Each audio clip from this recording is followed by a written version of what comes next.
Assalamualaikum warahmatullahi wabarakatuh. Perkenalkan, nama saya Muhammad Ulu Albab. Saya dari kampus Universitas Teknologi Mataram, jurusan Teknologi Informasi semester 4 dengan NIM 20TF056. Ya, kali ini saya membuat video dalam rangka untuk mengerjakan tugas bahasa Indonesia dalam menjelaskan materi karya tulis ilmiah. Apa itu karya tulis ilmiah?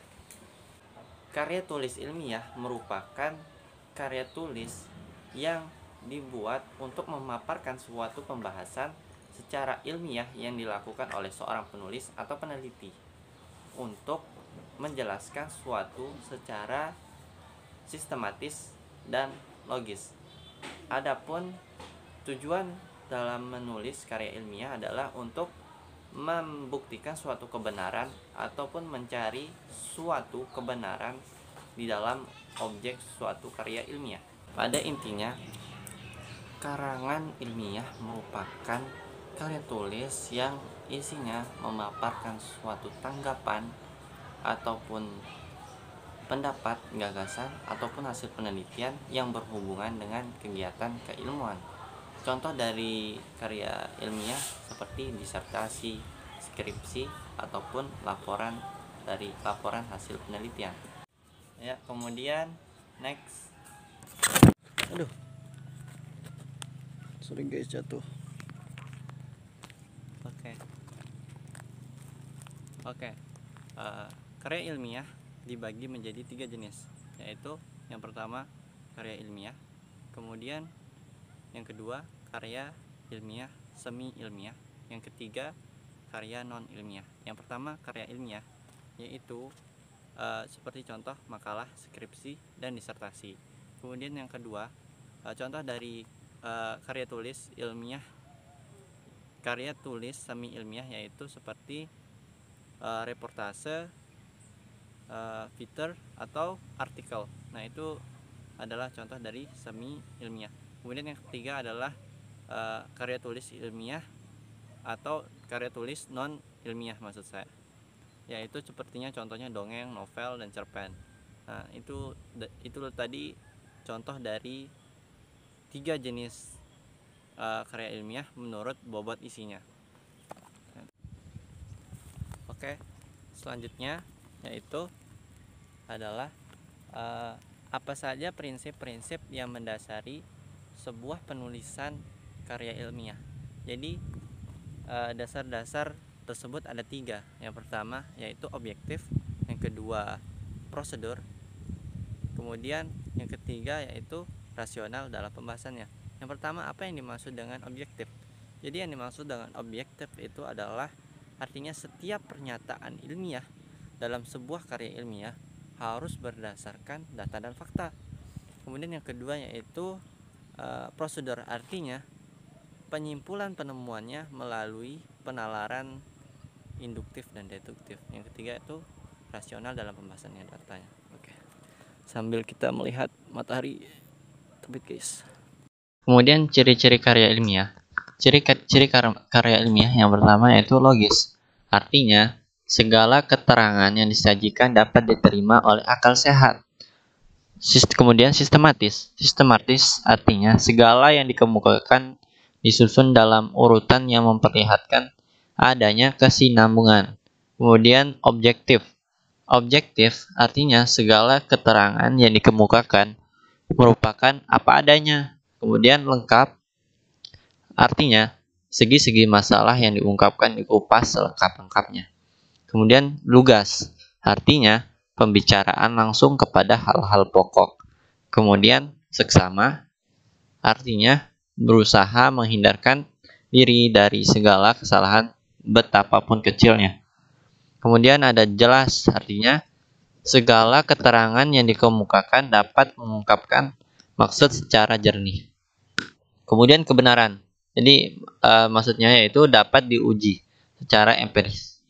Kemudian terbuka, yakni konsep atau pandangan keilmuan dapat berubah seandainya muncul pendapat baru. Kemudian berlaku umum, yaitu semua simpulan-simpulannya berlaku bagi semua populasinya. Kemudian penyajian menggunakan ragam bahasa ilmiah dan bahasa tulis yang lazim. Kemudian tuntas, artinya segi masalah dikupas secara mendalam dan selengkap-lengkapnya. Pada dasarnya, metode ilmiah menggunakan dua pendekatan, yaitu pendekatan rasional yaitu berupaya merumuskan kebenaran berdasarkan kajian data yang diperoleh dari berbagai rujukan atau literatur. Kemudian, pendekatan empiris, yaitu berupaya merumuskan kebenaran berdasarkan fakta yang diperoleh dari lapangan atau hasil percobaan di laboratorium. Kemudian, karangan ilmiah memiliki beberapa tujuan, antara lain yang pertama yaitu memberi penjelasan, kedua memberi komentar atau penilaian, kemudian memberi saran, kemudian untuk menyampaikan sanggahan, kemudian membuktikan hipotesis. Kemudian, apa saja persyaratan sebuah karya ilmiah bisa dianggap sebagai karya ilmiah? Yang pertama, karya ilmiah menyajikan fakta objektif secara sistematis. Kemudian aplikasi hukum alam pada situasi spesifik. Kemudian karya ilmiah ditulis secara cermat, tepat, benar, jujur, dan tidak bersifat rekaan. Dalam pengertian jujur, terkandung sikap etik penulisan ilmiah, yakni menyebutkan rujukan dan kutipan yang jelas.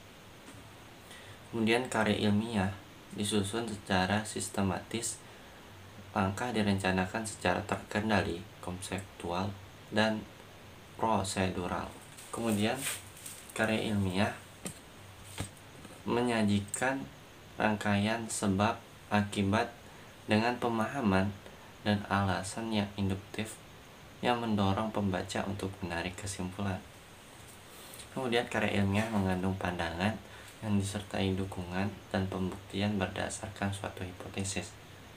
Kemudian karya ilmiah ditulis secara tulus. Kemudian terakhir, karya ilmiah pada dasarnya bersifat ekspositoris. Kemudian ada beberapa jenis karya ilmiah. Secara garis besar, karya ilmiah diklasifikasikan menjadi dua, yaitu karya ilmiah pendidikan dan karya ilmiah penelitian.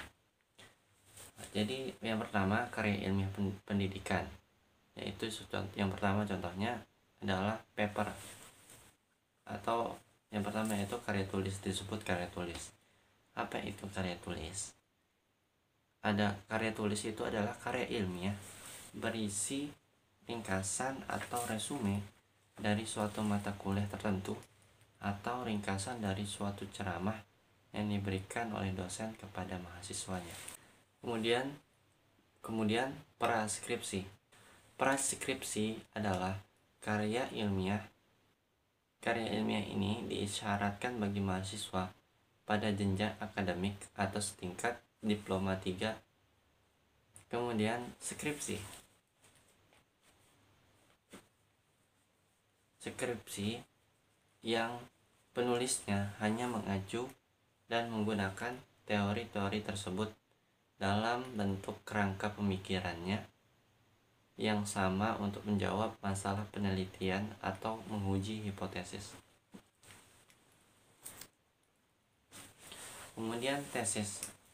Tesis adalah penulisnya mengacu dan menggunakan teori-teori yang telah ada tersebut dan mengembangkannya sendiri dalam bentuk kerangka pemikiran untuk menjawab masalah penelitian atau menguji hipotesisnya. Kemudian ada disertasi. Disertasi adalah disusun berdasarkan kerangka pemikiran baru yang mengacu kepada teori-teori lain yang telah ditemukan sebelumnya, namun kerangka pemikiran tersebut diformulasikan sendiri oleh penulisnya. Kemudian karya ilmiah penelitian. Karya ilmiah penelitian yang pertama adalah disebut makalah seminar. Makalah seminar seperti naskah seminar, kemudian naskah bersambung. Naskah seminar yakni karya ilmiah yang berisi uraian dari topik yang membahas suatu permasalahan yang akan disampaikan dalam forum seminar. Kemudian di dalam makalah seminar ada juga disebut naskah bersambung. Naskah bersambung adalah bentuk tulisan bersambung mempunyai judul dengan pokok bahasan atau topik yang sama. Hanya penyajiannya saja yang dilakukan secara bersambung. Atau bisa juga pada saat pengumpulan dan penelitian dalam waktu yang berbeda. Kemudian ada laporan hasil penelitian. Laporan adalah bagian dari bentuk karya ilmiah yang isinya berupa hasil penelitian dan resensi buku. 2. Laporan hasil penelitian. Laporan adalah bagian dari bentuk karya tulis ilmiah yang cara dan penulisannya dilakukan secara relatif singkat. Kemudian ada jurnal penelitian. Jurnal penelitian adalah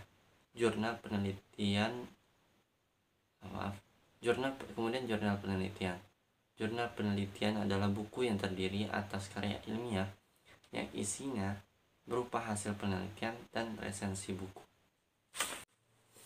Kemudian selanjutnya adalah tahap-tahap penulisan karya ilmiah.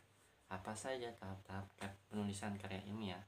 Secara umum, ada 3 tahapan yang harus kita lakukan dalam menulis karya ilmiah. Yakni yang pertama yaitu tahap pra-penulisan, kemudian tahap penulisan, dan yang terakhir adalah tahap perbaikan atau tahap editing.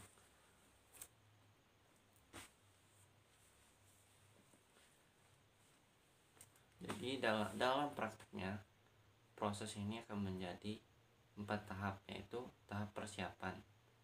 Tahap persiapan adalah ketika penulis menyiapkan diri, mengumpulkan informasi, merumuskan masalah, menentukan fokus, mengolah informasi, menarik tafsiran terhadap realitas yang dihadapinya, berdiskusi, membaca, mengamati, dan lain-lain yang memperkaya masukan kognitif yang akan diproses selanjutnya.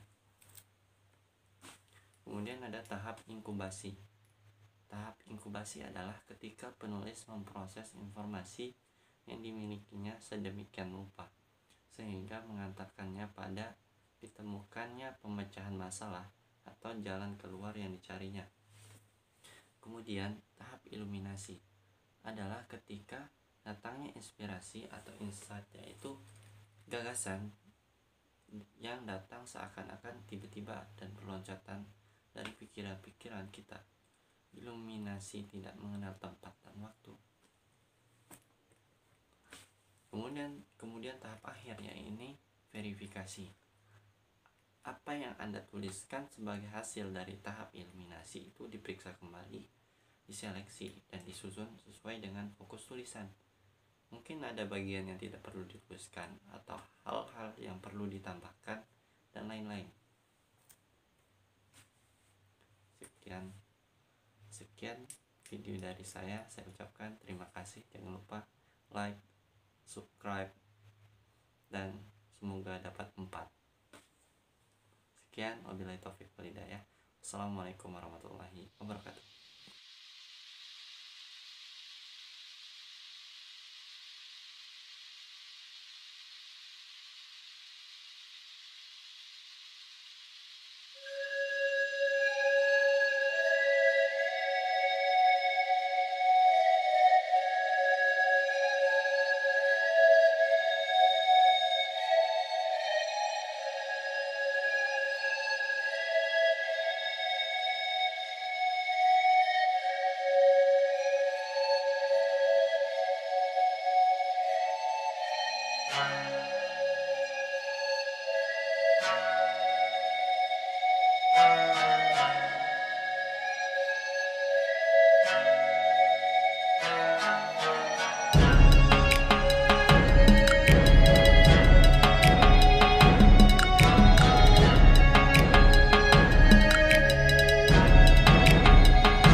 Assalamualaikum warahmatullahi wabarakatuh.